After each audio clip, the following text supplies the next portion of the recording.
Middle east രാജ്യങ്ങൾക്ക് ഇറാൻ്റെ red line. ഞങ്ങൾ ചുവന്ന രേഖ വരച്ചിരിക്കുന്നു. ചില കൃത്യമായിരിക്കുന്ന നിലപാടുകൾ ഞങ്ങളുടേതായി നിങ്ങളെ അറിയിക്കുകയും ചെയ്യുന്നു. ഇറാൻ എന്ന് പറയുന്ന രാജ്യം നിലനിൽക്കുക എന്നുള്ളതും ഇവിടുത്തെ ജനങ്ങൾ സ്വതന്ത്രമായ രീതിയിൽ ജീവിക്കാൻ ആവശ്യമായിരിക്കുന്ന സംവിധാനങ്ങൾ ഉണ്ടാക്കുക എന്നുള്ളതും തീർച്ചയായിട്ടും ഇറാൻ ഗവൺമെൻറ്റിൻ്റെ ബാധ്യതയും ഉത്തരവാദിത്വമാണ്. തങ്ങളത് ചെയ്യും. അടിസ്ഥാനമായിരിക്കുന്ന ജനങ്ങളുടെ പ്രശ്നങ്ങൾക്ക് നേരെ ഏത് തരത്തിലുള്ള ഏത് ശത്രു ആക്രമിച്ചാലും പ്രശ്നങ്ങൾ ഉണ്ടാക്കിയാലും തങ്ങൾ പ്രതിരോധിക്കുകയും സമാനമായിരിക്കുന്ന തിരിച്ചടി ഞങ്ങൾ നൽകുകയും ചെയ്യും. കുടിവെള്ളവുമായിട്ട് ബന്ധപ്പെട്ട് ഞങ്ങൾ ആക്രമിച്ചു അമേരിക്കയുടെ പാർട്ട്ണർഷിപ്പുള്ള അറേബ്യൻ മേഖലയിലെ കുടിവെള്ളത്തിൽ ഞങ്ങൾ തിരിച്ചാക്രമിച്ചു. തങ്ങളുടെ കടലിടുക്കുമായിട്ട് ബന്ധപ്പെട്ട് തങ്ങളുടെ കപ്പൽ അവർ തട്ടിക്കൊണ്ടുപോയി ഒന്നിനു പകരം രണ്ടായിട്ട് ഞങ്ങൾ മറ്റ് കപ്പലുകൾ പിടിച്ചെടുത്ത് കൊണ്ടുപോവുകയും ചെയ്തു.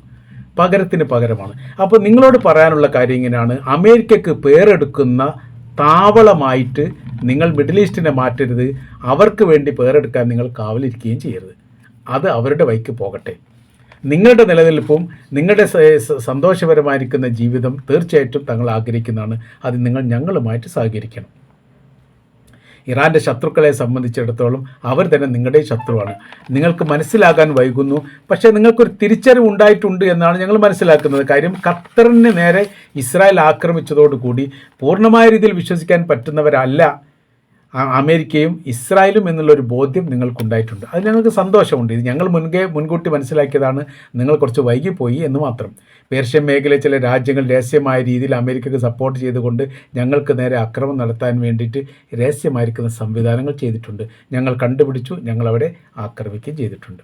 ഇനി അത്തരം സംഭവങ്ങൾ ഉണ്ടാക്കരുത്. കൊടുങ്കാറ്റിന് മുമ്പുള്ള ഒരു ശാന്തതയാണ് ഇപ്പോൾ നിലനിൽക്കുന്നത്. യുദ്ധമുണ്ടാവില്ല എന്ന് ഒരിക്കലും പറയാൻ പറ്റില്ല. യുദ്ധമുണ്ടാവുമെന്ന് ഞങ്ങൾ പ്രതീക്ഷിക്കുന്നു. അമേരിക്കൻ പ്രസിഡന്റ് ഡൊണാൾഡ് ട്രംപ് വെടിനിർത്തൽ പ്രഖ്യാപിച്ചു. ആ വെടിനിർത്തൽ സ്വയം തന്നെ ആരും പറയാതെ, ആരോട് ചോദിക്കാതെ, ആരും ഈ ഇറാനുമായിട്ട് ബന്ധപ്പെട്ട് ചർച്ച ചെയ്യാതെ അവരത് നീട്ടുകയും ചെയ്തു. അതൊക്കെ അവരുടെ താല്പര്യം, നമ്മളതിൽ ഇടപെടുന്നൊന്നുമില്ല. അപ്പോൾ ഈ ഒരു ശാന്തത എന്താ എന്ന് ചോദിച്ചാൽ അത് ഒരു യുദ്ധത്തിനുള്ള തയ്യാറെടുപ്പിൻ്റെ ഭാഗമായിട്ടാണ്.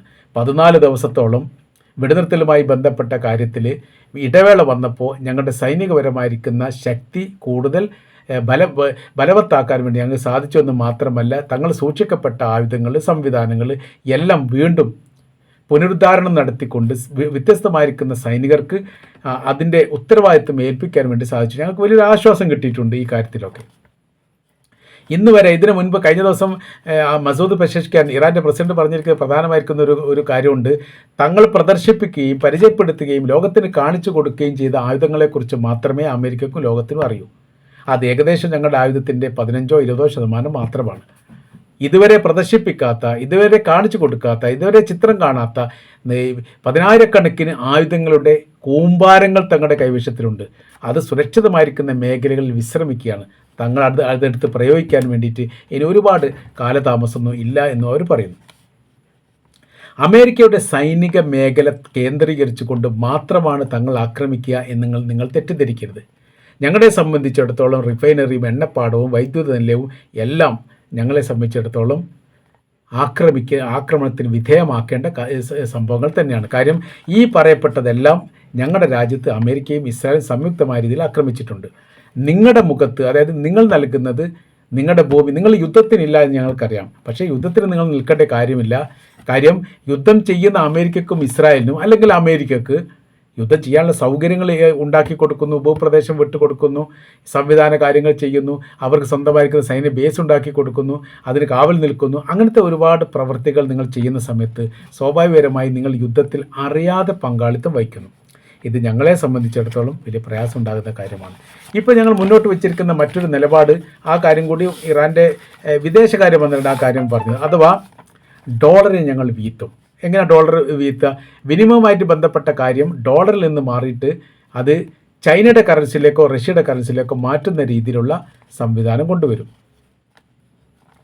സമുദ്ര വ്യാപാരവുമായിട്ട് ബന്ധപ്പെട്ട കാര്യത്തിന് പൂർണ്ണമായിരിക്കുന്ന നിയന്ത്രണങ്ങൾ തങ്ങളുടെ കൈവശത്തിൽ വരിക. ഹോർമുസ് കടലുമായിട്ട് ബന്ധപ്പെട്ടാണ് പറഞ്ഞത്.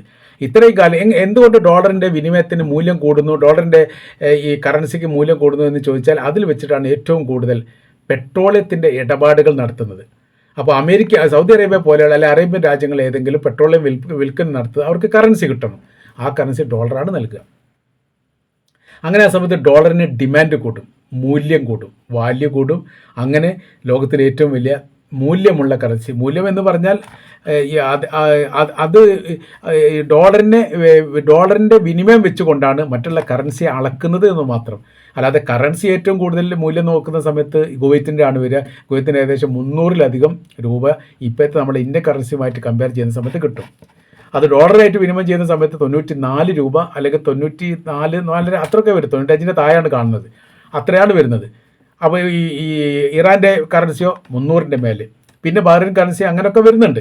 അപ്പോൾ അങ്ങനെയൊക്കെ നോക്കുന്ന സമയത്ത് ഡോളർ താഴെയാണ്. പക്ഷേ ഡോളറിന് ശക്തമായിരിക്കുന്ന ഒരു ഭരണ സംവിധാനത്തിൻ്റെ പിന്തുണ ഉണ്ട് എന്നതിനാൽ ആ കറൻസിയുടെ മൂല്യത്തെ പിടിച്ചു നിർത്താൻ വേണ്ടി അവർക്ക് സാധിക്കും. അങ്ങനെ ഡോളർ നടുറോട്ടിൽ ഉപയോഗശൂന്യമായ രീതിയിൽ അല്ലെങ്കിൽ വിലയില്ലാത്ത രീതിയിൽ കിടക്കുകയില്ല. എങ്ങനെ, ഏതുപോലെ ഗൾഫ് യുദ്ധവുമായിട്ട് ബന്ധപ്പെട്ട വിഷയം വന്ന സമയത്ത് ഇറാഖ് കുവൈത്തിനെ പിടിച്ചെടുക്കുന്നു. കുവൈത്തിനെ പിടിച്ചടക്കിയതോടുകൂടി ഭരണ സംവിധാനം നിലപൊത്തുന്നു. ഭരണാധികാരികൾ സൗദി അറേബ്യയിലേക്ക് അഭയം തേടി പോകുന്നു. അവിടുത്തെ കറൻസിയുടെ മൂല്യം ഇടിയുന്നു. മൂല്യം ഇടിയല്ല, കറൻസി കടലാസ് പേപ്പറായിട്ട് മാറുന്നു. അപ്പോൾ അന്നത്തെ വിനിമയം വെച്ച് നോക്കുന്ന സമയത്ത് ഒരു 150 രൂപ, 130, 150 രൂപയൊക്കെ ഏകദേശം ഇന്ത്യൻ കറൻസിയുമായിട്ട് ബന്ധപ്പെട്ട് നോക്കുന്ന സമയത്ത് ഉള്ള ആ കാലത്ത് 130 തോന്നുന്നത്. ഇന്ത്യ 1 രൂപയുടെ വില പോലും ഇല്ലാത്ത രീതിയിൽ കടലാസ് പേപ്പറായിട്ട് പെട്ടെന്ന് മാറി. അപ്പോൾ ലോകത്തിലെ ഏറ്റവും വലിയ മൂല്യമുള്ള കറൻസി അന്നും ദിനാർ തന്നെയാണ്. ആ ദിനാറിന് യാതൊരു വിലയില്ലാതായി എന്ന് പറഞ്ഞാൽ അതിൻ്റെ പിന്നാമ്പുറം പരിശോധിക്കുന്ന സമയത്ത് ഈ കറൻസി എന്ന് പറയുന്ന ഈ മൂല്യത്തിനെ സംരക്ഷിക്കുന്നത് അതിൻ്റെ പിന്നാമ്പുറം പ്രവർത്തിക്കുന്ന ഭരണ സംവിധാനമാണ്. ശക്തമായിരിക്കുന്ന ഒരു ഭരണ സംവിധാനത്തിന് മാത്രമേ കറൻസിയുടെ മൂല്യം ഉയർത്താൻ വേണ്ടി സാധിക്കൂ.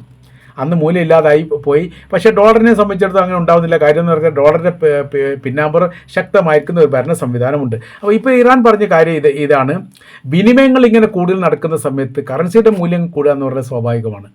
കഴിഞ്ഞ 10-25 വർഷം ഈ ഡോളറിന് ഇത്രയേറെ മൂല്യങ്ങൾ ഉണ്ടാക്കിക്കൊടുത്തത് അറേബ്യയുടെ പെട്രോളിയമാണ്. ഇനി എന്ത് ചെയ്യാൻ പറ്റില്ല, തങ്ങളുടെ കടൽ വഴി കടന്നു പോകുന്ന ഒരു കപ്പലും അമേരിക്കയുടെ ഡോളറിൻ്റെ വിനിമയം നടത്താൻ വേണ്ടി സമ്മതിക്കില്ല. തങ്ങൾ ഈ കപ്പൽ കടത്തി വിടുകയില്ല എന്നുള്ളതാണ്. ഹോർമൂസ് കടലിൽ തങ്ങൾ ചോദിക്കുന്ന കാര്യം എന്ന് പറയുന്നതിൽ പ്രധാനപ്പെട്ടത്, നിങ്ങൾ ഏത് കറൻസിയിലാണ് വിനിമയം നടത്തിയത്. ചൈനീസ് കറൻസിയിലാണെങ്കിൽ അതിന് കൃത്യമായി രേഖ ഞങ്ങൾക്ക് അത് സമർപ്പിക്കണം. തങ്ങൾക്ക് തരേണ്ട $2 മില്യൺ, ആ $2 മില്യൺ ഡോളർ കണക്കാക്കിയല്ല തരേണ്ടത്. ആ ഡോളറിൻ്റെ മൂല്യം കണക്കാക്കിയിട്ട് അതിൻ്റെ പണം ചൈനീസ് കറൻസിയിലോ അതല്ലെങ്കിൽ ഇറാൻ്റെ റിയാലിലോ തരണം. യഥാർത്ഥത്തിൽ ഇറാൻ്റെ റിയാലിൻ്റെ മൂല്യം ഇപ്പോൾ കൂടിക്കൊണ്ടിരിക്കുന്നു എന്നുള്ള റിപ്പോർട്ടും ഇപ്പോൾ പുറത്തു വരുന്നു. ഇതുവരെ ഉള്ളതിന് വ്യത്യസ്തമായ രീതിയിൽ ഇറാൻ്റെ റിയാലിൻ്റെ മൂല്യം കൂടുന്നു. അതിൻ്റെ കാര്യമെന്ന് പറയുന്നത് ഈ മേഖല കേന്ദ്രീകരിച്ച്, ഹോർമൂസ് മേഖല കേന്ദ്രീകരിച്ചു കൊണ്ട് കടന്നു പോകുന്ന കപ്പലുകളിൽ നിന്ന് ടാക്സ് വാങ്ങുക എന്ന് പറയുന്ന സമയത്ത് ഒരു കപ്പലിൽ നിന്ന് $2 മില്യൺ.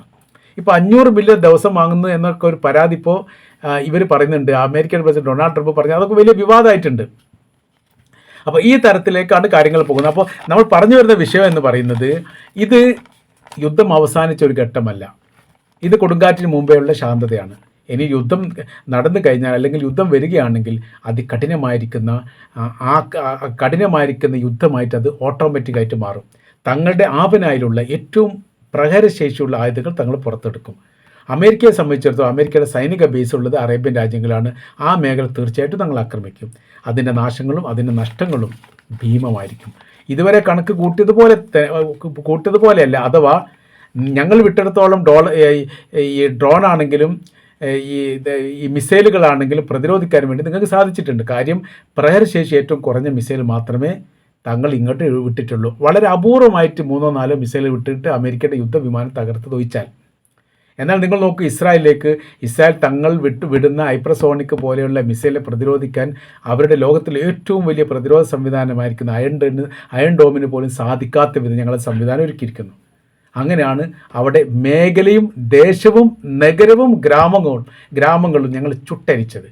ഞങ്ങൾ തൊടുത്ത് വിട്ടുകൊണ്ടേയിരിക്കുന്നു. പ്രതിരോധിക്കാൻ സാധിക്കാത്ത വിധം അവരുടെ ഭൂപ്രദേശത്ത് വീണ് അത് പൊട്ടിക്കൊണ്ടേയിരിക്കുന്നു. അപ്പോൾ ഇത്തരം ഒരു പരീക്ഷണങ്ങളൊന്നും അറേബ്യൻ രാജ്യങ്ങൾക്ക് ഞങ്ങൾ നൽകിയിട്ടില്ല. അതിന് നിങ്ങൾ ഞങ്ങളുമായിട്ട് സഹകരിക്കണം. അഥവാ അമേരിക്കയുടെ സൈനിക ബേസ് അടക്കമുള്ള സംവിധാനങ്ങൾ അവിടെ നിന്ന് ഒഴിവാക്കുന്നതിനെക്കുറിച്ച് ആലോചിക്കുകയും അവരെ ഒഴിവാക്കിക്കൊണ്ട് സുരക്ഷിത ബോധത്തോടു കൂടി ചൈനക്കോ അല്ലെങ്കിൽ റഷ്യക്കോ അതിന് സംവിധാനം ഒരുക്കുന്ന രീതിയിലേക്ക് കാര്യങ്ങൾ മാറുകയും ചെയ്യണം എന്നുള്ള ഇറാൻ്റെ അഭിപ്രായം അവർ പറയുകയും റെഡ് ലൈൻ വരച്ചിരിക്കുന്നു എന്ന് വീണ്ടും അവരെ ഓർമ്മപ്പെടുത്തുകയും ചെയ്തിരിക്കുകയാണ്.